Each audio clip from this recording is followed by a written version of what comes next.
All right, moving on to the stuff from this week. So this week you're going to learn how to add and subtract rationals. So we're going to do 2 examples where the denominators are the same and 2 where they are not.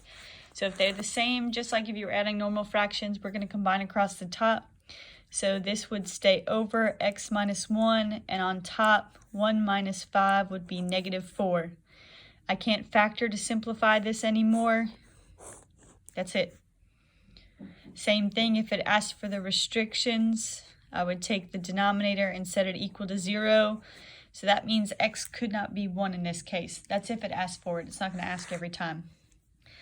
Okay, now in this example, the denominators are the same. We're adding, so this will end up staying over x plus 4.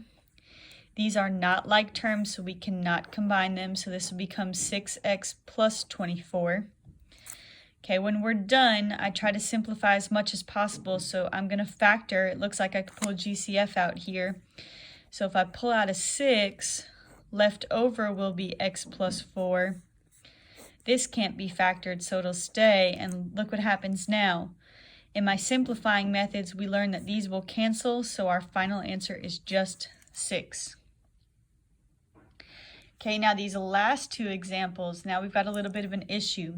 They do not have common denominators, so we need to create something called the LCD, the least common denominator.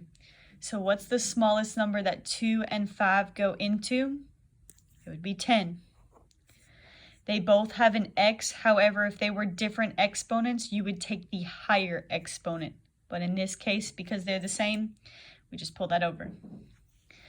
Okay, my goal is to make these 2 look like this. So what would I multiply 2 by to make it 10? Well, that would be 5, so I do it on top and bottom. That would now give me 15 over 10x plus. What would I multiply this by to make it say 10x? Well, that would be just 2 on top and bottom. So this would become 22 over 10x.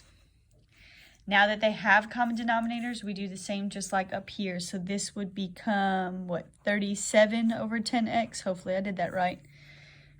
You would try to simplify if possible. There's no factoring. This can't be simplified anymore. This would be our final answer. Okay, sorry in advance that he just decided vacuuming was a good time now, but here we go, rolling with it. Okay, a little bit different scenario here. So the first possibility you want to do, if there is different denominators, is to try to factor. Neither of these can be factored, so we're going to leave them as is. But because they are not the same, we need to create something called the LCD again. Notice that these are attached by a plus and minus sign, so these need to stay together and these need to stay together. So our LCD this time will be those 2 denominators combined together. So what does this denominator need that the LCD says? Well, it needs the x plus 8, so I'm going to give it to the top and the bottom. What would this one need?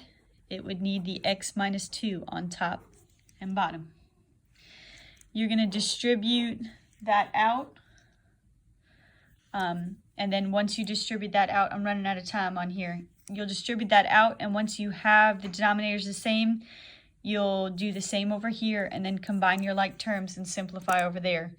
I'll work that out and send you a picture, but I'm running low on storage. Sorry.